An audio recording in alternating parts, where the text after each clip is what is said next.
Sports Betting Network. Welcome back in. It's Sunday Bet Prep.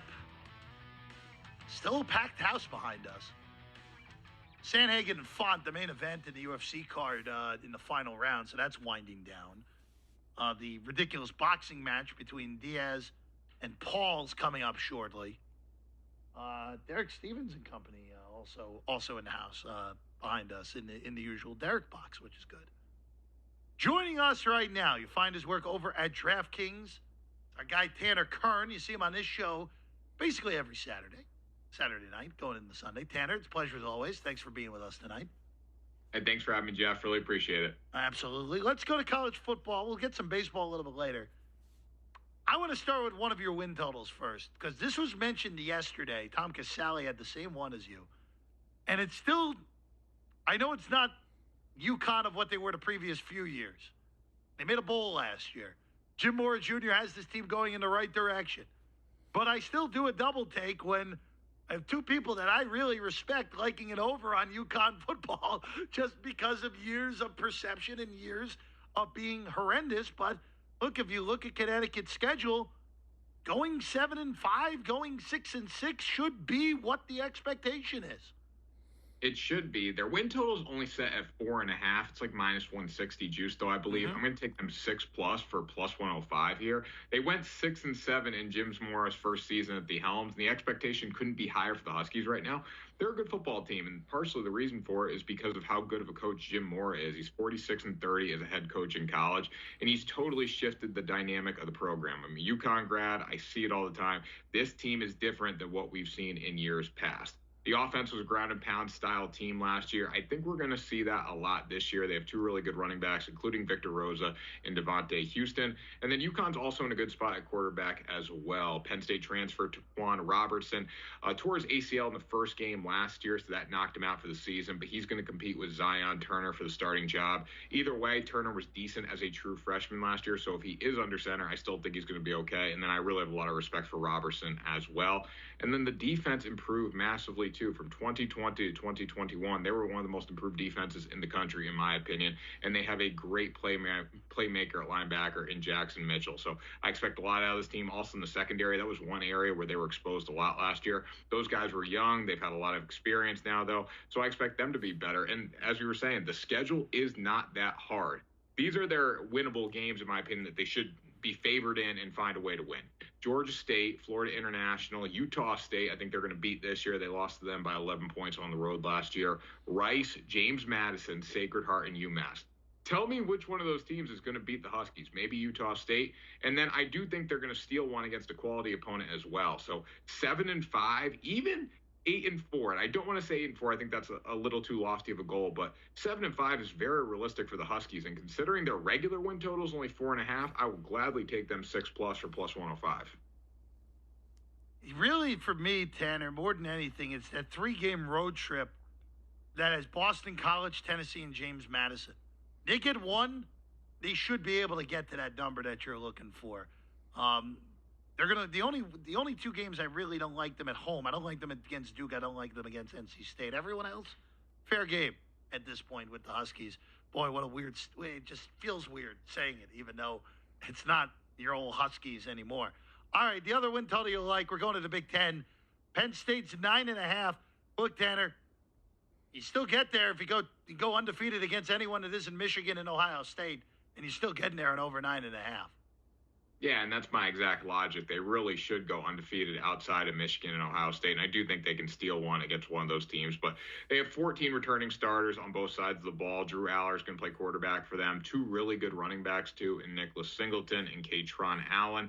So I like their offense a lot. And then they have one of the best defenses in the Big Ten last year. They did lose some people, but again, still, they're going to get better and better on that side of the ball as the season goes on as well when they hit their tough opponents, including Michigan and Ohio State, as you were saying. James Franklin, I don't think he's a great in-game coach. I don't know if you've seen that from him, but I just don't like him as an in-game coach. I don't love him there, but he's a great recruiter, so there's going to be talent in every single position that needs to be filled. And to go over 9.5 wins, you he can beat everyone. He can lose to Ohio State and he could lose to Michigan and still hit this goal. So when I look at it overall, this is a very value play for Penn State because they're out of conference games too. They're a joke against West Virginia, Delaware, and UMass. And the Big Ten is really not that good besides Michigan, Ohio State, and Penn State. I think Penn State's a middle of the road, upper middle of the road team there. They're not as good as Michigan and Ohio State, but the rest of the Big Ten is just not that good. And when you look at it, they do get Ohio State in the middle of the season. It's the Buckeyes' first real test. They're on the road there. That's going to be difficult for Penn State. But if Penn State's a one-loss football team going into November when Michigan comes to Happy Valley, I think Beaver Stadium is going to be absolutely rocking for that game. And you never know. There's a chance they're undefeated going into that game if they're able to steal one against Ohio State. So for 9.5, when they can run the table in the Big Ten and just maybe get a win over Michigan or Ohio State. They don't exactly need it to hit this total. It's definitely worth taking. They should easily be 6-0 going into that trip to Columbus on October 21st. And I mean, I'm with you. I don't see more than 2 losses on the schedule unless if they lose to Illinois in week 3. That is the only trip up spot other than Ohio State and Michigan that I could possibly see for the Nittany Lions. All right, let's get to some quarterback numbers here. The defending Heisman Trophy winner, Caleb Williams, obviously monster year a year ago. You're looking at passing yards here. 3,500.5 passing yards is the line for Caleb Williams. I think this is almost too low for him, which is crazy to say, because 3,500.5 passing yards is a massive number. We look at him last year. He won the Heisman. He had a career season, threw for 4,500 yards with 42 touchdowns and 5 interceptions. Lincoln Riley asked him to throw the ball 500 times. Now, if he does that this season, he's going to hit this number just off bulk alone. His 2022 total is 1,000 yards lower than this. So you might think that, this is a lock, but he's going to have a tough time hitting this because, last year was a career year for him. I still think he's going to get there, though, pretty easily if he just is asked to throw the ball close to 500 times again. There hasn't been a back-to-back Heisman Trophy winner since 1975, so again, I'm expecting a little regression out of him. But USC is still a talented team. They play in the Pac-12 where there's not a lot of defense, and they have some talent. They added Dorian Singer in the transfer portal from Arizona. He's a former first-team All-Pac-12 receiver. They have a really good tight end in Deuce Robinson, and they gained a lot of talent on the offensive line as well. So Caleb Williams is going to be able to stand up upright in the pocket and pick teams apart. We're going to see that. They're already saying this is the next, Trevor Lawrence talent caliber guy. And I think he's going to show it this year. So 3,500 yards is a lofty number, but I still think he gets there just based off Lincoln Riley's scheme and based off how talented he is. Let's go to Texas next. Quinn Ewers, of course, got injured midstream last year in that Alabama game. Texas was well on their way to winning that game if Ewers did not get hurt. But with the prospect of Arch Manning behind him, 28.50.5 is the passing yardage. You are looking under here on Quinn Ewers. Yeah, I think this is a fair number for Quinn Ewers, but again, with Arch Manning behind him, there's reasons to be concerned about him. He wasn't that great last year. I know he battled the injury, but overall, he was not great throughout the season when he was in there and was healthy. He did shave his mullet. That's something to note there. He's putting last season behind him, and he needs to, obviously. Bijan Robinson carried this team, and for good reason. He's going to be a first-team All-Pro in the NFL.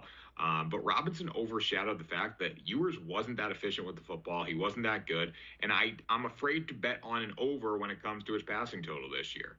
I know he battled the injuries, but still, I can't get over the fact that he was well short of this goal. He only missed 3 games. And when he was in there, this is a great stat, Jeff. He was under 200 yards in 6 of his 9 starts, and one of those includes an injury, so I'll wipe it there. But he went under 200 passing yards in 6 of 9 starts. That says everything you need to know. There's a lot of talent on this Texas football team. They have some very good receivers. They have a really good offensive line, probably one of the best offensive lines in the country. But the expectations is the reason to take the under here. Texas, anything short of a Big 12 championship, making the college football playoff, and probably getting to the national championship game is a failure this year. We're saying Texas is back, and if Texas is back, that's exactly what they need to do. They have Arch Manning waiting in the wings to take over this job. They have Malik Murphy, who's a 5-star redshirt freshman quarterback. There's a lot of talent in that quarterback room, and don't think Steve Sarkisian isn't going to go to that talent if Quinn Ewers doesn't deliver early and often. I think there's going to be some working out when it comes to the offense, especially in Alabama. I think they're going to get dominated on the road in Tuscaloosa, and that could put a ripple through this program. And if Quinn Ewers isn't delivering, don't expect Sarkisian to not go to Arch Manning or not go to Malik Murphy. Texas's schedule, again, I don't think it's overly difficult, all things considered, but I just don't trust them, even with all the talent that they have on that roster. All right, Tanner, last one. I have Sam Hartman as my favorite Heisman bet. You like him to go over his passing yardage for the season. Yeah, I love him to win the Heisman too. I've talked about this on this show, but I do like him to win the Heisman just because he's got really good value and he can throw the ball down the field. He's experienced. He threw for 3,700 yards last season. I believe he's thrown for over 12,000 yards in his entire career. That is going to be huge for this Notre Dame program. He's got two really good tackles in Joe Alt and Blake Fisher. Those guys should be able to keep him upright, and they have a solid offensive line overall. The receiver core is not great for Notre Dame. Jaden Thomas, Deion Colsey, and Tobias Mayweather are three guys that can all go out and make plays, but there's no true number one receiver.